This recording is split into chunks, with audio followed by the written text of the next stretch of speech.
Bonjour à toutes, bonjour à tous. Aujourd'hui pour notre nouvelle vidéo, j'aimerais vous parler d'une salle consacrée à l'artiste américaine Julia Scher qui se trouve au 3e étage.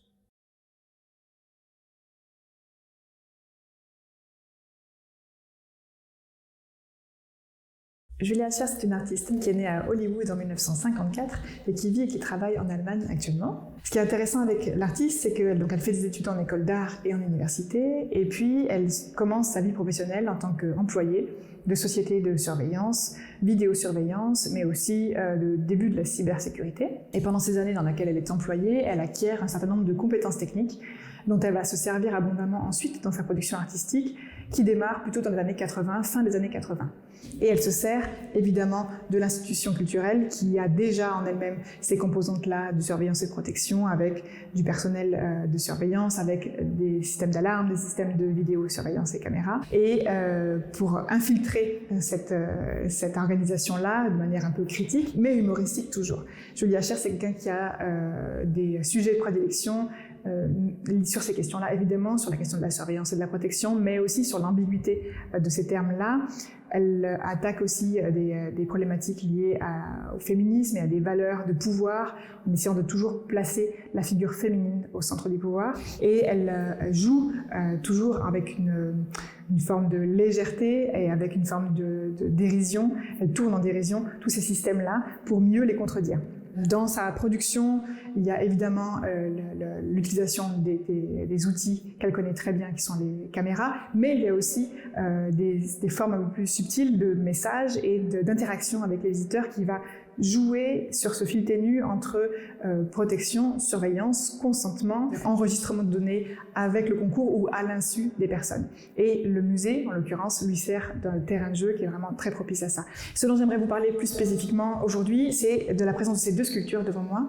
C'est une œuvre qui date de 2007 et s'intitule Girl's Dog, House of Scher. Ici, on a deux exemplaires de chiens et en réalité, elle a constitué en 2007 toute une meute de chiens qui sont en fait des chiennes et qu'elle installe plus ou moins en regard des visiteurs, des visiteuses et des œuvres qui sont autour. Girl Dogs ici, c'est Marlène et Malden. C'est le nom de l'œuvre, c'est d'ailleurs comme ça qu'elle les définit. Elle les baptise tous, comme ce sont des chiens en marbre rose. Le marbre, c'est vraiment la sculpture par excellence, académique, classique. Et ces petits chiens-là qui sont placés dans l'axe quand vous arrivez dans cette salle-là, ce sont les premières choses qui vous regardent et que potentiellement vous observez aussi. La disposition, c'est toujours à même le sol, ce petit socle qui leur sert on va dire, de zone d'assise. C'est des Doberman, c'est un choix très spécifique aussi, puisque l'imaginaire collectif sur le Doberman, c'est plutôt un chien féroce, agressif, qui va défendre un territoire ou son maître.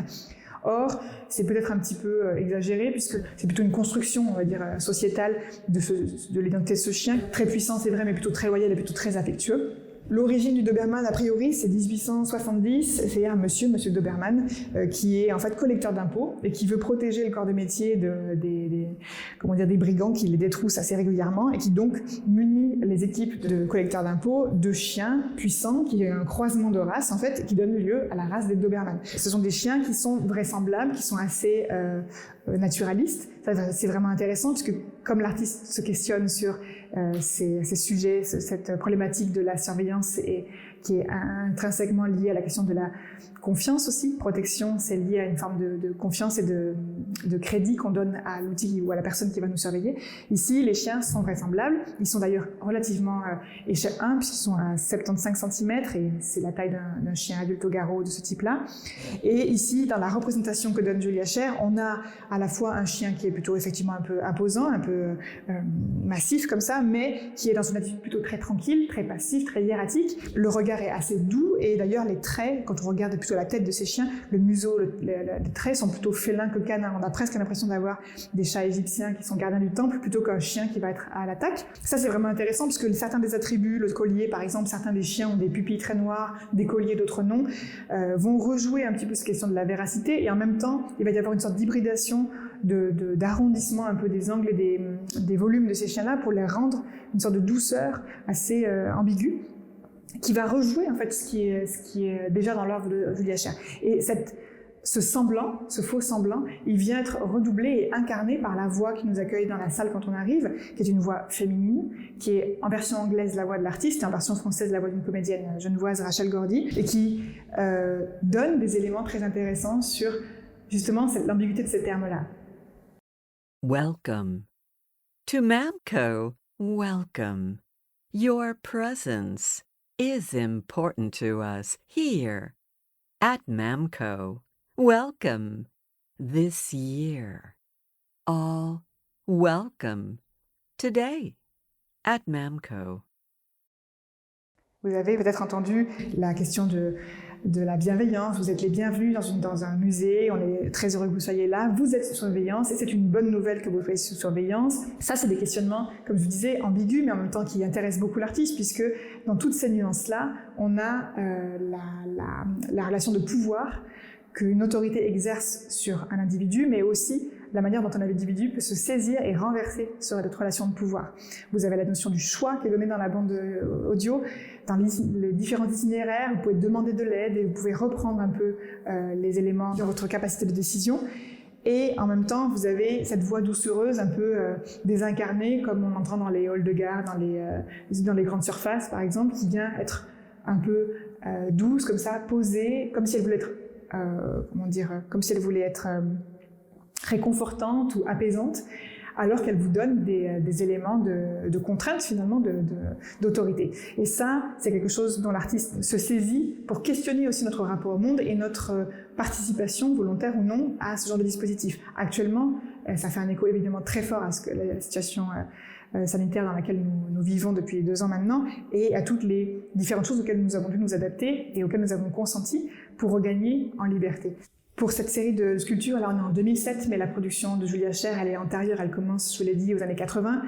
Les artistes des années 80 ont eu connaissance des écrits de Michel Foucault, notamment Surveiller, punir, qui paraît en 1975, et qui parle de toutes ces notions-là, de l'autorité, du contrôle, de zones dans lesquelles on peut échapper ou non au contrôle, et surtout de la question du panoptique, qui est un modèle après un peu absolu de contrôle, puisque ça traverse à la fois l'espace public et l'espace privé, qui a une sorte de capacité à embrasser comme ça de manière objective la réalité.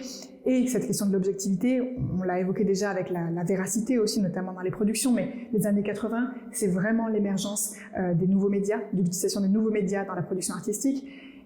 Chris Burden, Dan Graham, c'est des gens qui vont travailler la question de cet outil comme un outil objectif. Or, ce fantasme de l'objectivité, évidemment, les artistes, ils vont le pervertir, ils vont s'en saisir pour le détourner, au contraire. Et Julia Scher, elle est évidemment nourrie de ça. Elle va utiliser, je vous ai dit, ces éléments qui enregistrent, supposément de manière neutre et impartiale, la caméra par exemple, et elle va les pervertir et elle va les infiltrer au sein de l'institution culturelle pour notamment jouer ça, se moquer de ça, mais aussi questionner notre rapport au monde avec notre consentement et comment est-ce qu'on va infléchir notre comportement une fois qu'on est averti et qu'on consent à l'utilisation de ces caméras avec notre présence.